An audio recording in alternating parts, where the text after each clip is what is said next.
બનાસકાંઠા જિલ્લામાં છેલ્લા ઘણા વર્ષોથી બનાસકાંઠા જિલ્લામાં અપૂરતો વરસાદ થવાના કારણે પાણીના તળ દિવસે ને દિવસે ઊંડા જઈ રહ્યા છે, જેથી ખેડૂતોને સિંચાઈ માટે ભારે મુશ્કેલીનો સામનો કરવો પડી રહ્યો છે. પરંતુ છેલ્લા ઘણા સમયથી બનાસકાંઠા જિલ્લાના ખેડૂતો જળ સંચય અભિયાન દ્વારા પાણીના તળ ઊંચા લાવવાનું કાર્ય કરી રહ્યા છે.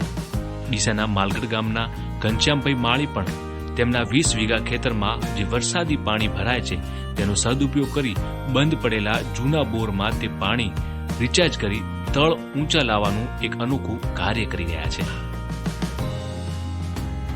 ઘનશ્યામભાઈ રૂપાજી માળી, રહેવાસી માલગઢ, તાલુકો ડીસા, જિલ્લો બનાસકાંઠા.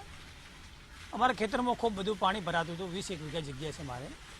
પછી અમે પરવીનભાઈએ કહે કે સરકારી લાભ મળે છે મનરેગા અંતર્ગત, એટલે પછી અમે ચેમ્બર બનાવ્યું 9 બાય 9નું 9 ફૂટ ઊંડું. એમાં ગેવલ, કપચી ને કોલસા ને એવું બધું નાખી પાણી 20 વીઘાનું મારું એક જ ઢાળ કરી ચેમ્બર સુધી લાવ્યું. એ ચેમ્બરથી સીધો જૂના બોરવેલમાં રિચાર્જ થાય, શુદ્ધ પાણી પણ થઈ જાય, રિચાર્જ પણ થઈ જાય. અને મારે પહેલાં 700 ફૂટે પાણી હતું, એ પાણી હવે વધીને 600 ફૂટે પાછું આવી ગયું છે. એટલે પાણીની ગુણવત્તા પણ વધે ને ખેતરમાં પાણીનો ધ્યાન પણ કૂબી વાયેલું હોય તો બગાડ પણ ના થાય. એટલે પાણી શુદ્ધ થાય. એટલે પહેલાં જે પાણી હતું ને એ ખારાશવાળું થઈ ગયું. નેચે જે પાણી છે 1200 ફૂટનું નેચે એ ખારાશવાળું.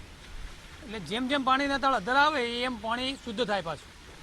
એટલે મારે તો બધા જ ખેડૂતોને એક જ વિનંતી છે કે બધાના ખેતરમાં જૂના બોરવેલ તો પડ્યા જ છે ને પાણી બધાના ખેતરમાં ભરાય જ છે. એટલે ખૂણાના ખેતરમાં જ્યાં પાણી ભરાતું હોય એ ચેમ્બર બનાવીને જૂના બોરવેલમાં પાણી નાખે તો દાડે દાડે પાણીના તળ અધર આવે. બધા જો આના ચેમ્બર બનાવીને પાણી કરે ને તો 300 થી 400 ફૂટે પાણી પાછું આવી છે.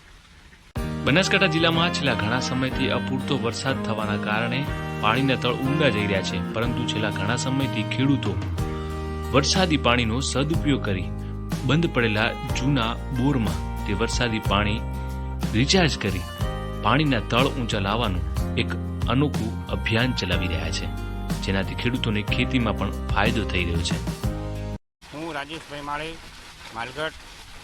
અમારા ખેડૂતોને વર્ષોથી ખેતરની અંદર વરસાદનું પાણી ભરાય છે, એના કારણે પાકને પણ નુકસાન થાય છે અને ખેડૂતો પણ વાવેતર પણ નથી કરી શકતા વ્યવસ્થિત રીતે. વર્ષોથી આ સમસ્યા અમારે નડતી હતી. એના લીધે ડીસાના ધારાસભ્ય શ્રી પરવીનભાઈ માળીએ પાણીનું જળ ભૂગર્ભ કરવાનું સિસ્ટમ કર્યું છે. એના લીધે ખેડૂતો ખેતરની અંદર કે એના ઘરની આજુબાજુ કુંડીઓ બનાવી ગેવલ ભાઠા નાખી, પથ્થર નાખી અને એ પાણી બોરની અંદર મૂકે છે. એટલે અમારે ખેતરનું પણ પાણી નિકાલ થઈ જાય અને એ પાણી જમીનની અંદર જાય. એના લીધે અમારું પણ તળ પણ અધર આવી જાય છે. એના લીધે આવા દરેક ખેડૂતોને નમ્ર વિનંતી છે કે આવી સિસ્ટમ કરો એટલે આપણા તળ ઊંચા આવી જાય અને આપણું પાકને પણ નુકસાન ના થાય.